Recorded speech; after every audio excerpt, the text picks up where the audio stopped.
Okay, today is April 30th, and check out all of the plants we have so far this year. So I have really struggled this year to want to garden.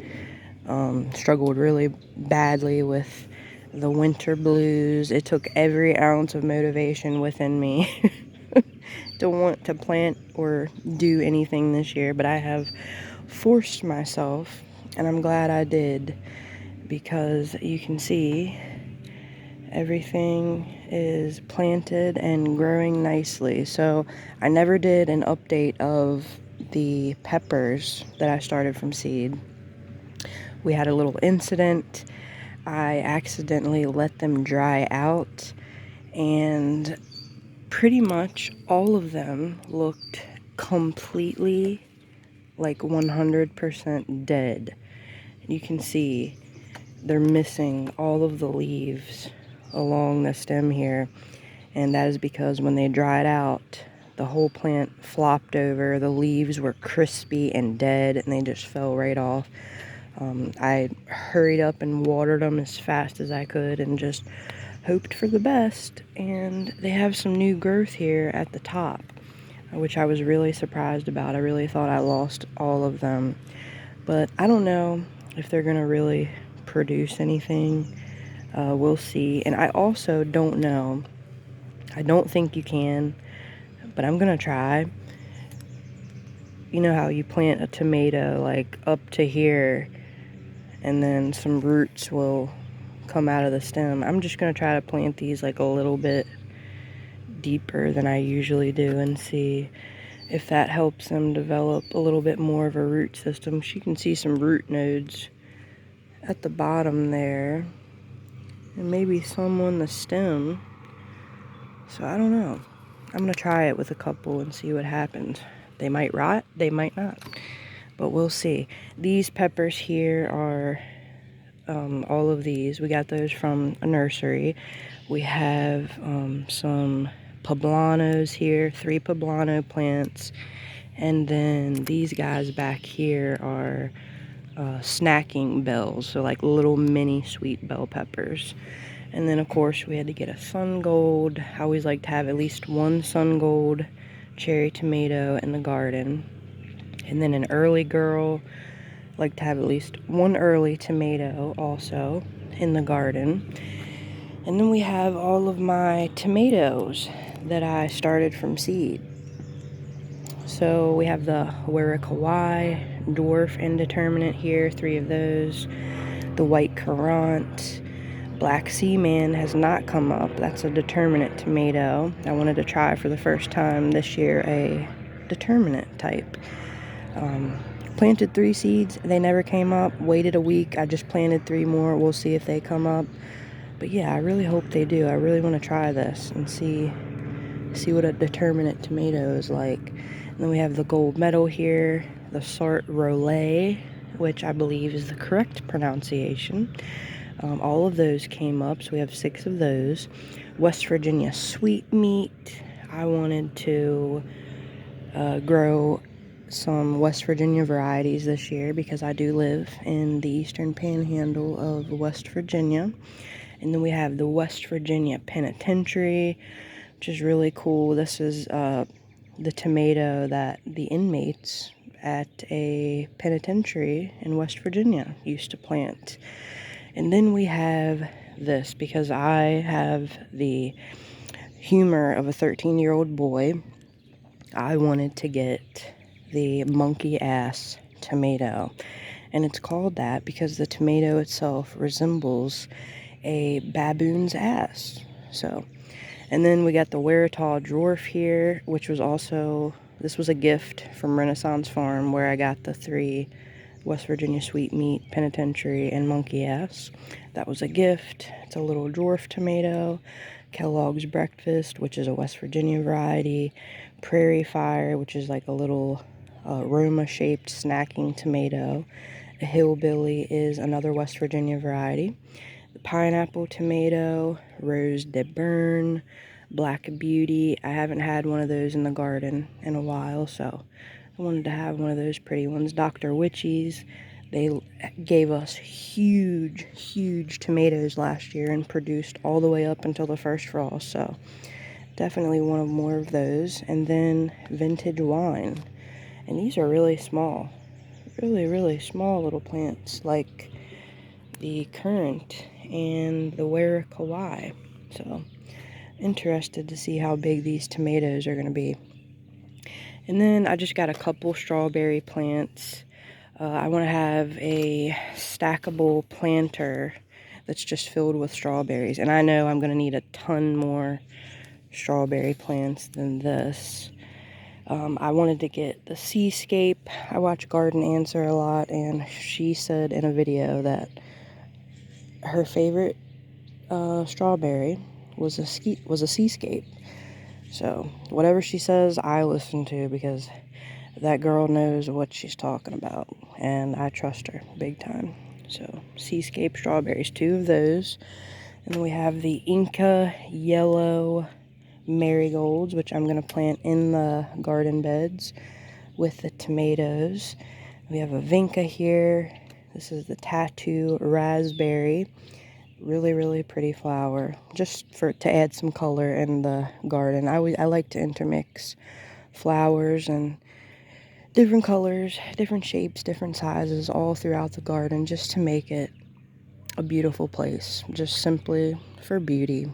I think it looks good. And then we have these 2 beautiful tuberous begonias.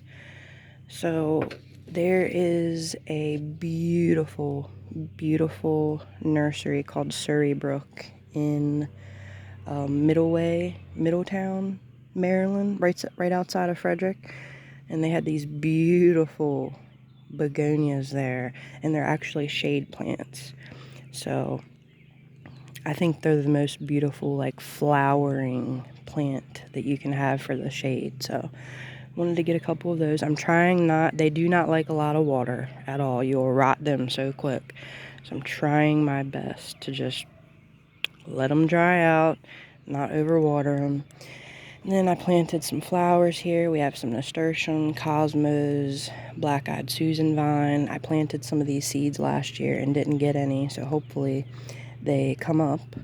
Gazanias, they were beautiful. Butterfly pea. And then these last 3 rows right here are all sunflowers. 2 rows of the mammoth, which are the big, like 10-12 foot sunflowers with the big huge heads. And then this last row is the short stuff sunflower, which gets about 2 foot tall, but it still gets a big huge head on it, and I think they're just so cute.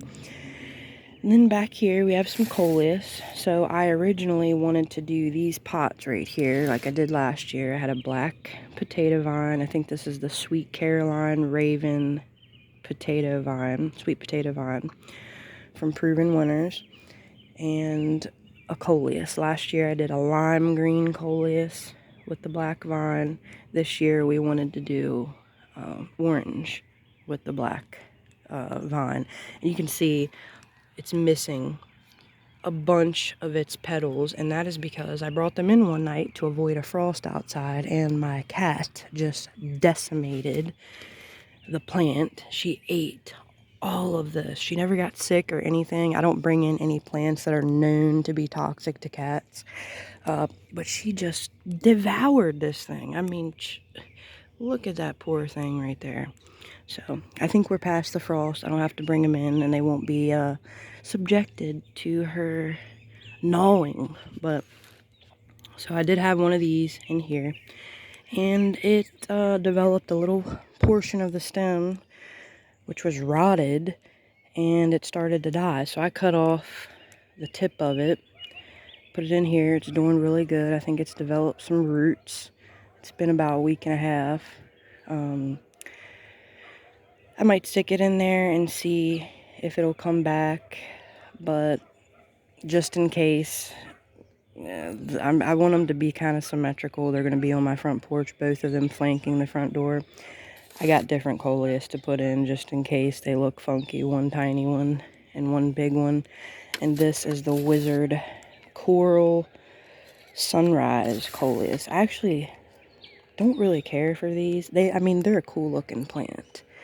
but I like the more solid colors if they're gonna be mixed with like a vine. I think they're just more striking and noticeable. But I don't know, I'll try these. Gave one to a friend and kept 3 of them. These are empty. I have some things that I'm going to plant in here. I forgot to plant a blue cream berry cherry tomato, which is my husband's favorite. The pink bumblebee cherry tomato, which is also one of his favorites. And then I'm going to plant some sweet peas. Everybody says they're very fragrant, beautiful little flowers, vines.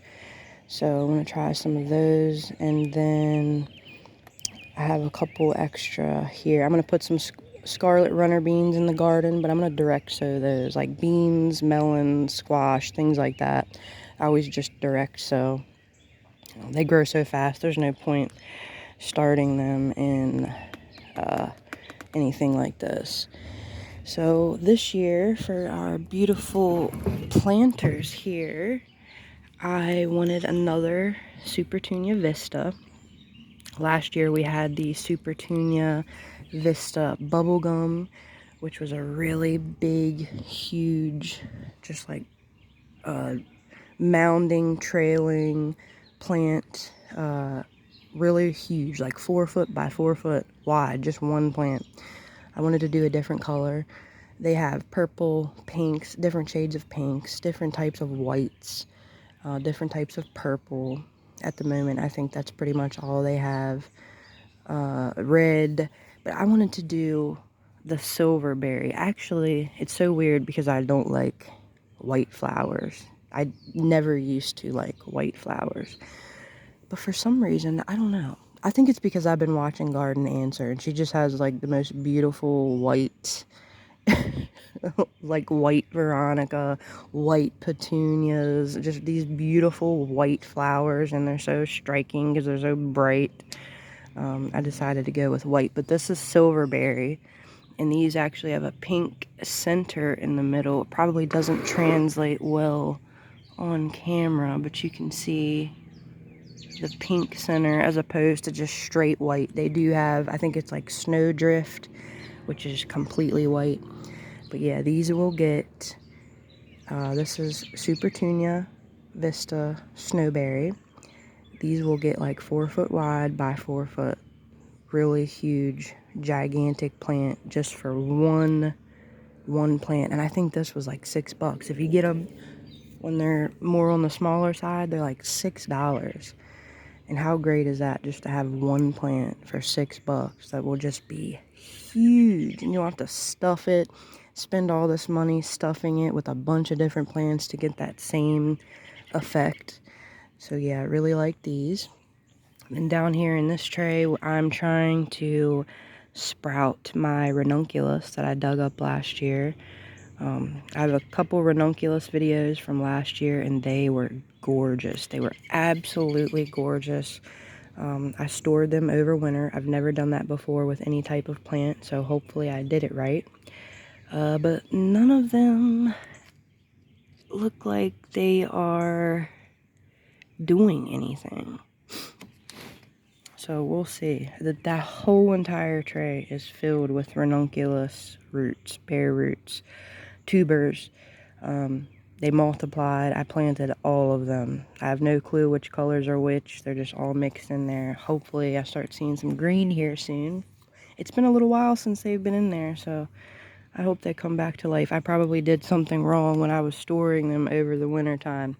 And then over there we have a Supertunia Mini Vista Ultramarine. So it's a really, really dark purple.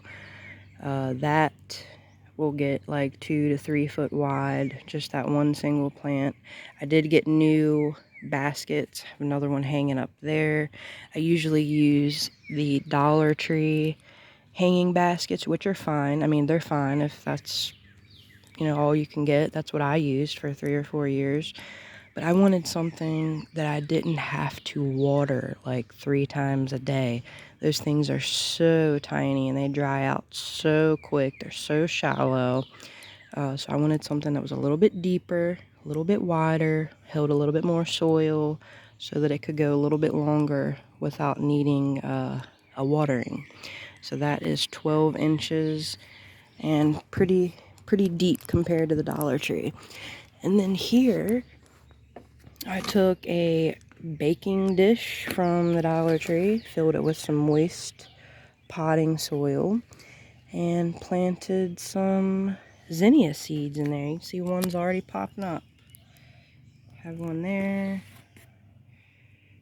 right here. They are just the easiest flower to plant. Like literally all you do is just put some soil down and just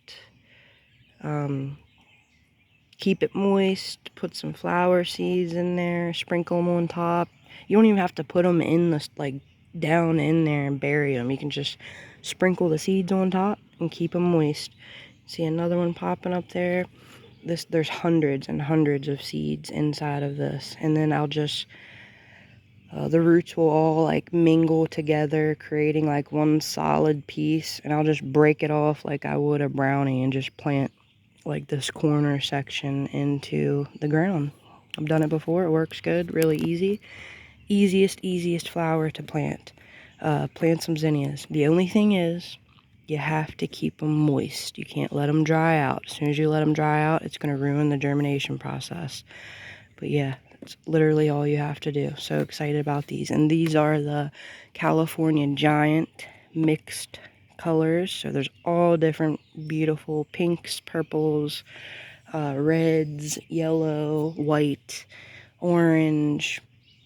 So yeah, really good mix here. And I'm going to start a couple more of these trays just so I can give them away to some friends and family so they can plant some. I think everybody should have zinnias in their garden because they're so easy to plant and they're so gorgeous. Really gorgeous flower. But these are all of the plants. Oh, actually, back here, if I can avoid this wasp, back here I have a clematis. So I got a bare root from Aldi's, the grocery store, Aldi's, for $5. And I've never planted a bare root before, let alone a clematis, but it's coming up. You can see. Looking really good. So actually I read about it and I won't see a bloom on that guy for about 2 or 3 years. So hopefully I can keep it alive for that long. But I'm still going to go get a clematis that's already bloomed, already established. I've been wanting one for about 4 years. They're just such a beautiful vining flower. Big, huge, beautiful flower. But yeah, I will do next, after this video, I'm going to go out in the garden and show you all of the plants that have came back and what we've done to prepare the beds for all these tomatoes and peppers. And I'll see you then.